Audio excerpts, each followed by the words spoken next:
Welcome to the Tudor Dixon Podcast. I'm Tudor Dixon, and I'm so glad you are joining me today for this very special conversation on Memorial Day with Staff Sergeant Joey Jones. He is a Fox News contributor and the author of the upcoming book, Unbroken Bounds of Battle. Joey, thank you so much for coming on today. Oh, thanks for having me. Thanks for asking me to be on this special day. And yeah, just like the book, I like to brag on my buddies and my heroes and enjoyed every minute of my service and like to talk about it. So, Well, I'm glad. I saw that you said you were a little bit leery about writing a book at first because you felt like there were already a lot of books out there about service and war and that, and you felt like, do I want to add to that? But yours is a little bit different, isn't it? yeah, that's exactly right. People have told me for years, or well, for the years that I've been, especially in media, they said, you should write a book or we'd love to read your story sometime. And although I'm flattered by it, I feel like the war stories are out there. They're on a white book with a gold emblem. Usually it's a trident and from a Navy SEAL. And those war stories are bombastic and they're true, but they're big and larger than life and they're movie worthy. And for me, I just felt like, that my combat experience had gravity to it. And obviously it had some combat involved in it, but I was writing another story in my life and my recovery and the people that I was so fortunate to be around before and after my injury. And that was the story I wanted to tell, but I had to learn how to tell it. And so over the years, I've kind of organized those thoughts and really what happened. And I don't know if you are asking this question, but the way this book came to be, my buddy Pete Hegseth did this book called Modern Warriors, where he detailed different, what he calls modern warriors. And the idea of that book inspired me to tell my story through the lens of a handful or more service members, warriors, heroes who were instrumental in my life and had an impact on my life and my recovery. And from it came this book, which is just even so much more than that. You talk about your recovery, and I think that for those of us who watch you all the time, I mean, I have to remind myself that you went through this because you are so positive and you seem like such a light coming out there speaking on behalf of service members, but also people who've passed. And it seems like, I think that someone who hasn't served, like in my position, I can look at you and go, I mean, he must not have been affected by this because he's just so positive, but it's really a journey that some of us will never understand. So if you could just walk us through, because I'm sure there have been moments that haven't been just like, okay, I'm going to get through this. I'm sure there have been tough moments and we don't really see that side of you because you're just so positive and joyful. Well, first of all, thank you for the compliment. I'm glad that that's what you see. I don't put effort into it in the sense that it's fake, but I definitely care about showing people that you can get through something and be happy on the other side. Adversity, trauma, we don't want trauma for our kids, but trauma is what builds you stronger. Yeah. It's what makes you a better version of yourself. The least prepared person in the world is someone who's never had a hardship to go through because they don't have the tools to work with it on a day-to-day basis. So I'm very fortunate not only to have survived being blown up, but to have gone through something traumatic and been able to reason through it and to get stronger on the other side. Were there tough days? Of course, there are still tough days. There are physically tough days and there are emotionally tough days and mentally tough days. But I don't think I wouldn't have those days even without the injury. We all have them. One thing I always say when I speak to a crowd is you have this reverence for me because I lost my legs in combat and I'm not upset about it. And I appreciate that. But if I'm standing in front of a crowd at a convention or a gala, chances are they put on nice clothes, they have a date, they've ate a good dinner, they're giving money if it's a gala, they're learning about their industry if it's something like a convention. I'm speaking, they have this reverence for me, but what they don't understand is I don't know what it's like to file for bankruptcy or lose a business or go through a rough divorce or lose a child or both my parents or have cancer, or I'm not dealing with an illness that might yet take my life, but all of those things are present in that audience in that moment. And the resilience that you have to be a human being is inspirational, not just a service member or not just someone who was combat injured. So for me, all I'm trying to do when I point that out is one, point out to people how strong and inspirational they are. And two, point out that we all have a battle. Whatever that battle is, we all have it. And none of us is going to let it define us. Hopefully, if we're healthy mentally and emotionally, it's not going to be what controls our emotions.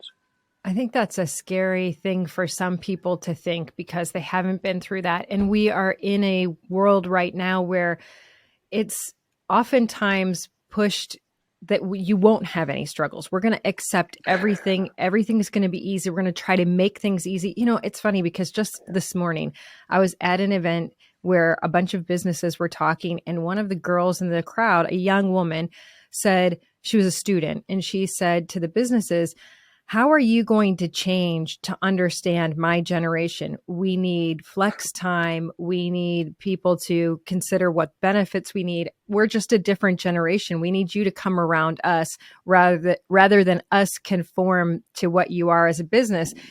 And I think, gosh, when you're that age, many people are fortunate enough to have never experienced some type of tragedy. And I think that not having these discussions, I mean, it was amazing. The whole crowd erupted in applause. They said, yes, we've got to make sure that the students lead the workforce and that we listen to them going forward.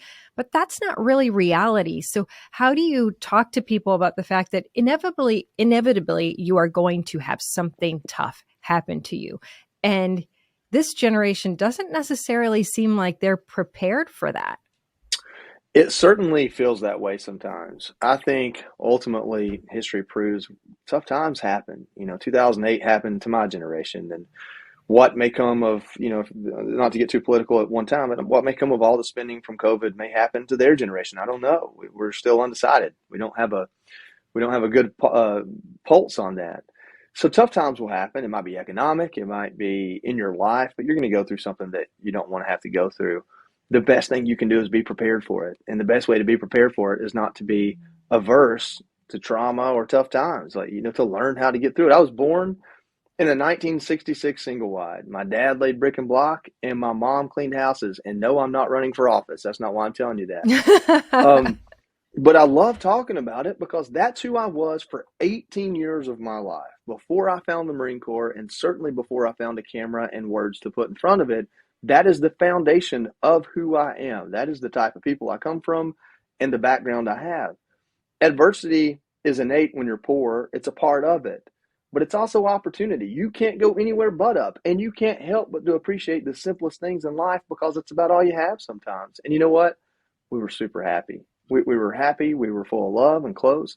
We had drama like every other family, I didn't grow up in a trailer park, but I grew up in a parked trailer. And so if I hadn't have started there, I don't think I would have made near as much out of what I was given. And so for my son, for example, he's a part of this latter Gen Z, I guess. He's going to be 14. And I think all the time, like, man, am I making life hard enough for him? He's a lot like me, except he's a whole lot smarter and a whole lot more talented. And I worry, if he doesn't have the struggle I had, can he be, a better version of me, which is what you want from your son. And then I really think about, well, not all trauma is the same, but all trauma can be of equal value. And so his mom and I were not together when he was conceived. We've never been together. We have raised him co-parented in a really healthy way, but there have been some struggles, and there have been days where I wanted to be there for him and I couldn't. We've had to FaceTime or miss each other.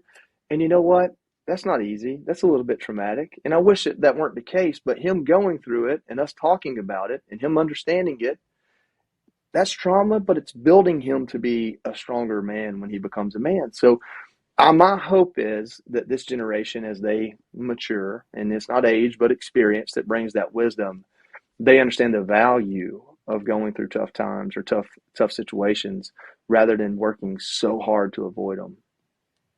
Yeah. Well, speaking of tough situations, obviously we're talking about Memorial Day and people that are lost in battle. And you experienced that. You lived through losing friends. And I'm not a service member. I haven't served. I haven't lived through that. When you think of this day, what do you tell people who, I think a lot of times people walk into this weekend thinking, oh, it's a 3-day weekend, and not really fully feeling the gravity of what we're talking about here. So how do you bring that to people, not in a scary way, but in a way to say, these people were there for you in ways you will maybe never understand. I do it every other day and 365 days a year. Every time, back to this kind of original comment you asked me about telling my story or a book, anytime I talk about me, I talk about my buddy Daniel Greer, the bomb I stepped on that took my legs, took his life. And I cannot tell the events of that day without singing his praises and making sure people remember his legacy. And it is different for me. And I'm glad it's different for me and not this way for everyone. Memorial Day for me, a lot of people like to say, hey, Memorial Day has names. There are names that are attached to Memorial Day. Well, for me, Memorial Day has memories. I've Mm. witnessed what made someone who you celebrate on Memorial Day. I've seen people die in combat, and I've experienced some of their last solemn moments before they went off on an operation that took their life. And so Memorial Day is a full breath for me, and it's twofold. One, I'm grateful that if somebody has to know that I'm the one that gets to, that I'm the one that I guess to use a term, bears that cross in a way, and not everybody has to. And on the other side, I am honored that I get to share that with people. And Memorial Day is not about making people feel bad. I mean, if you know anything about the military, our funerals are not about making you feel bad. It's a time to celebrate and tell jokes and tell stories and remember who we were in the full breath of our life, not the one moment that we expired. And so Memorial Day for me is that too. Like I have multiple text groups. One of them is a set of Marine bomb techs that I served with. And within that text group, Memorial Day can be really heavy. But some of those same guys will be in another text group, and Memorial Day is jovial and it's fun, and we're telling stories about these guys. And so for me, what I explain to people is just make it mean something. Take that opportunity. If there was somebody you worked with whose son passed away, if there's somebody in your family, if there's somebody in your church, your community, make it mean something. Add a name to it and then add a memory to it. And if that memory is after the fact because you reached out to a family member or you learned that person's story, make it personal because it is personal. What is it like to go from that, to go from combat, to go from that brotherhood, and then come back? You obviously had a lot of healing to do, but now you're like, everybody knows you. You're in our family rooms every day. What is it like to make that transition and have this big platform? Because I think people like me, like I said, who haven't served, and I don't have anybody in my immediate family who have served. I mean, we look up to you. We look at you and we go, look at what this man has been able to do. And it's important for us to see that, to know that we are able to raise people up and honor them, but also, like, what is it like from your perspective to suddenly have this huge platform, be out there on Fox every day and be able to tell these stories? That's a multifaceted question, and I appreciate you asking it. So first of all, to be on Fox every day is very surreal.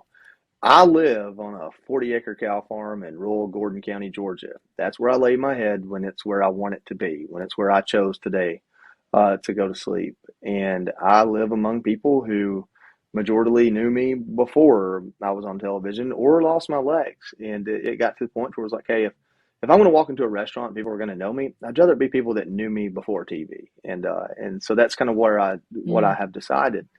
So I get to work in New York and work in this big city and work in this big way, but it's only to the extent that I get to represent the couple of communities that made me who I am. And one of them is the military. The other one are rural Southern Americans. And so that's where my heart is, and that's where my experiences lay. That's where my days off are. And so for me, it's just responsibility. It's honor and responsibility. I have a responsibility to reflect those two communities and how I carry myself and how I speak about things. And I have the honor of representing them in that way. When you go on television to discuss topics that people are really passionate about, it's not your job to tell them what to think. All you can do is show them that someone they identify with, someone with a similar background and with similar, uh, experiences, has had a chance to provide a perspective. One, they feel heard. They feel like somebody is speaking for them. Two, somebody's actually speaking to them.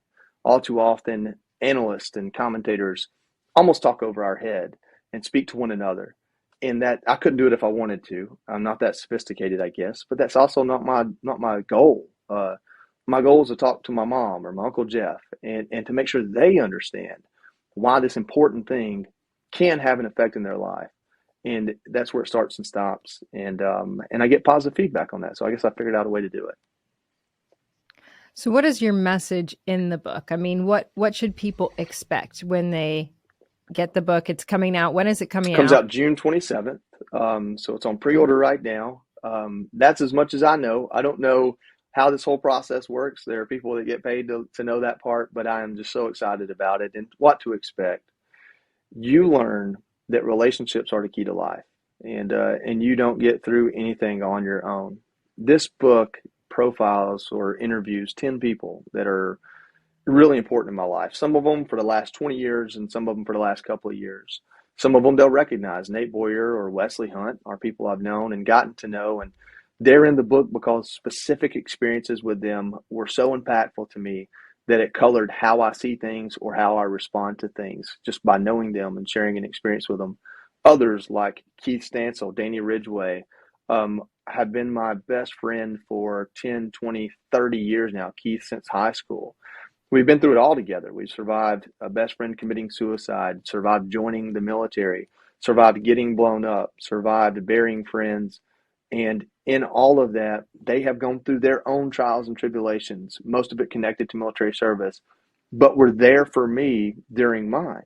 And so I'm telling my story through the lens of these relationships that were vitally important, that were also service members along the way. A couple of others in there, a guy named Lacey Gano that's Air Force, I don't know what you call it, cargo plane pilot, refueler pilot, big plane pilot.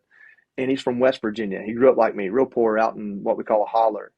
And for him to learn what self-confidence is and self-assurance, to be a lieutenant commander and to be teaching 20-year-olds how to fly a multi-million-dollar plane, and to have that moment of realization that sometimes you don't know how important you can be in someone's life until you're in the middle of it.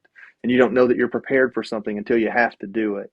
And just so many lessons like that that go back to how we relate to the people in our lives, how we treat them, and what we learn from them. You've done some work in government. You've helped to direct policy change for veterans and worked with the Department of Defense. What was that like? I mean, that's something that we hear, I think from the outside perspective, we hear that in campaigns a lot. We hear people saying we're going to stand up for our veterans. Right now, I think there is a bit of concern over whether or not our veterans are being taken care of when all this money is being directed into different places. So we have not only the concern of whether our veterans are being taken care of, but also whether or not people are going to join the military in the future. And enrollment is down. We see some weird things going on there. And I think there's overall uneasiness. What was it like to be working on the side of policy and helping to do that? And what were some of the impactful changes that you think you had? Well, first of all, I'm old. It's been 10 years since I was up there in Congress, or more, I guess. 2011 and 12 is when I worked for the House Veterans Affairs Committee. And so government moves slow. So let's face it, that's not that long ago. But this identity crisis that our Department of Defense is going through right now, which kind of mirrors, but maybe even a more severe way, the identity crisis of our society, that worries me because I don't have experience with that. That wasn't yet taking hold when I was working with Department of Defense and VA. But back to my time on Capitol Hill working with the VA, back then, way back then, the House Veterans Affairs Committee was still a committee a little bit immune to the most awful partisan politics. Tim Walz was a representative. The governor, Tim Walz, was a representative, a Democratic representative on the House Veterans Affairs Committee. And back then, he was a pretty reasonable, middle-of-the-road guy when it came to the stuff we were working on. And if you know him in the headlines now, he's a pretty partisan governor. And so, back then, we were able to get things done because everyone kind of agreed on the idea that the VA could be better, and there was a way to get it done. For me, I worked on the House Veterans Affairs Committee as I was going through the back end of my recovery and transition from active duty to VA. So I was on like the user end and the systems creation end. So I could see the problems and report those right back to the people who have oversight over that entity, the VA. And what I learned was kind of twofold. Number one, Congress says in big, broad terms what the VA should do, but the bureaucrats decide how it's done. And then Congress eats up its time arguing over if it's getting done right. And so that is a big kind of inefficiency, but it's the separation of power. So it's kind of how we've designed it. And the other thing I learned is that there is no problem throwing money at fixes when it comes to the VA. The VA has as much money as it could ever spend. It's the attempt at oversight that turns into partisan politics that slows that money down. I can give examples that are a little bit kind of layered and nerdy, but what I'll try to say is, if the VA writes a piece of legislation that says you must provide prosthetic devices, within 6 months to every combat amputee, how they implement that becomes convoluted. And that's due to policy and red tape. And one party gets in charge and the other party wants to hold them accountable because they think they spent money wrongly. So then they add another form you have to fill out. Now there's 12 forms to make this happen. And it takes 7 months to get the forms done, and you're supposed to do it in 6. So you're never meeting the standard. And those are the problems. And, I could get on a tangent about what I think should happen, but really, we have the intent and we have the money. What we don't have is the efficiency, and that's the problem. So when people say we should take care of our veterans better, there's so many programs and so many initiatives and so many pieces of legislation and opportunities. So all of that is there. It's just getting leaders in there who can see through the fog and make things happen efficiently and quickly. That's what we need to focus on to take care of our veterans. Do you see through service, your time in service or afterward, I know you've sat with several presidents and talked through what the military needs. Do you see a type of leadership that is helpful, that is doing things better or different? Did you ever feel that? I've been asked this question, and if you made me come up with a name, it'd be hard to do. And I won't name some of them because they're active duty. There are some generals that were colonels when I was in the Marine Corps who still to this day understand the lessons they learned and how important it is to be simple about it and not try to make a career out of making a positive change.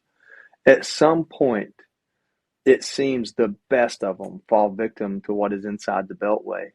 And so I don't know. I think the problem that we're transitioning into now, we used to say that Marines that get out, that do really well and get out early because they were successful and they want a new challenge.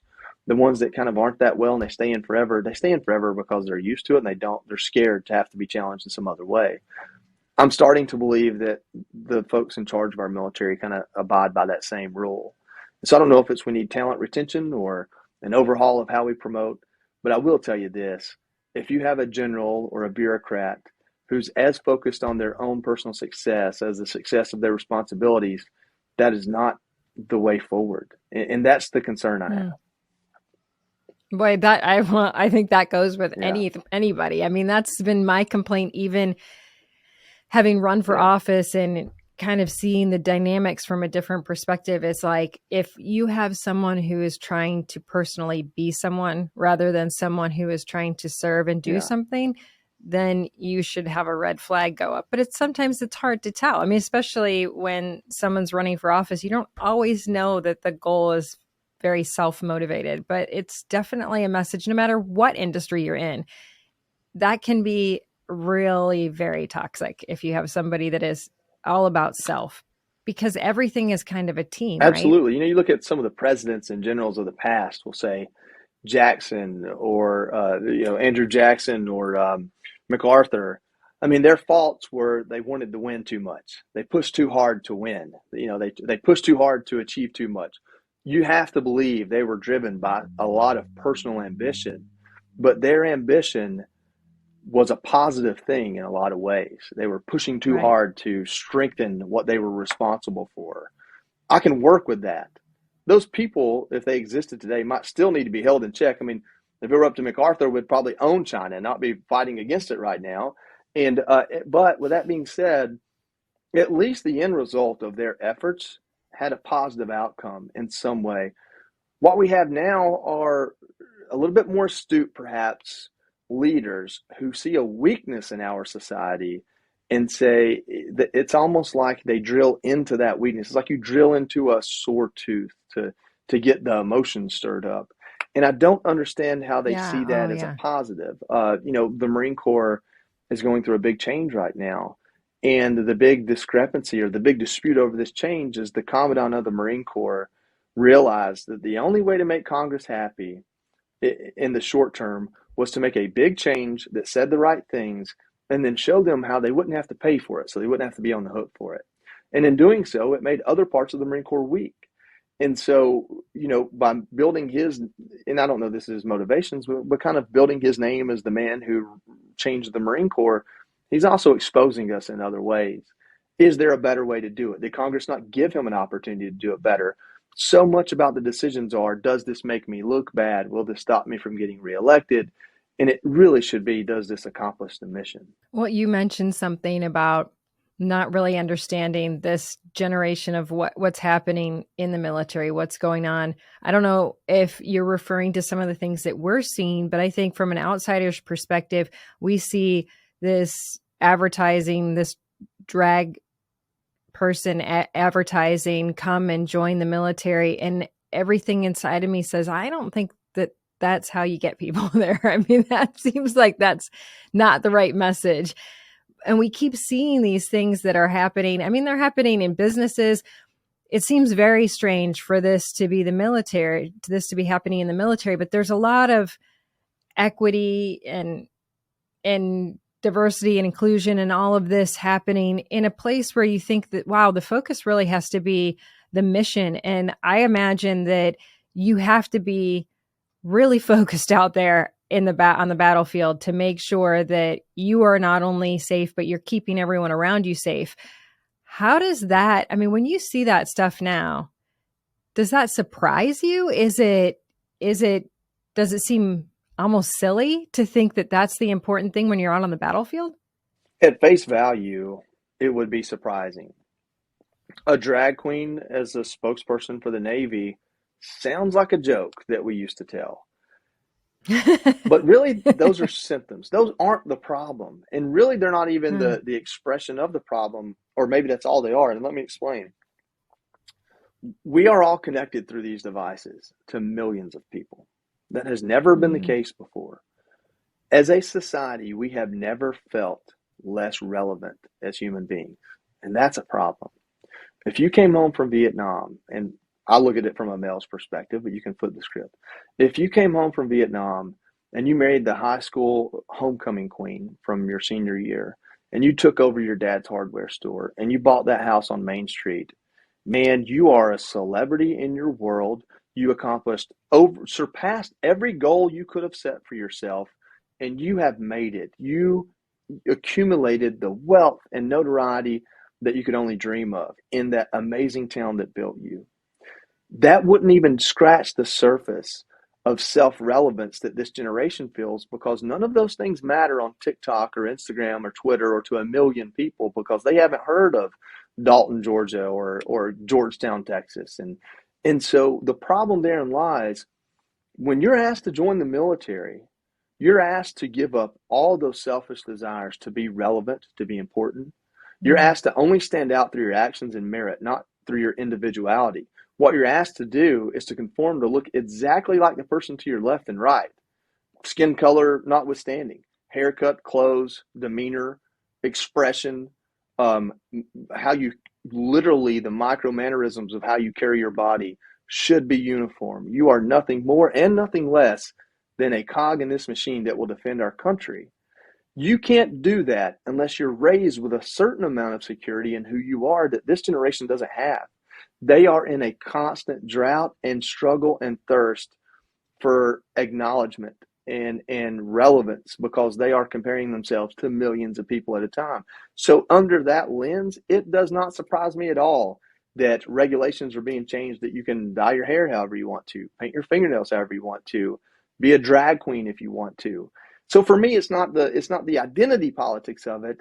It is the personal identity crisis that our entire culture is going through that is also going to affect men and women joining the military. You can't ask people to become a number in a crowd unless they have a good understanding of who they are already.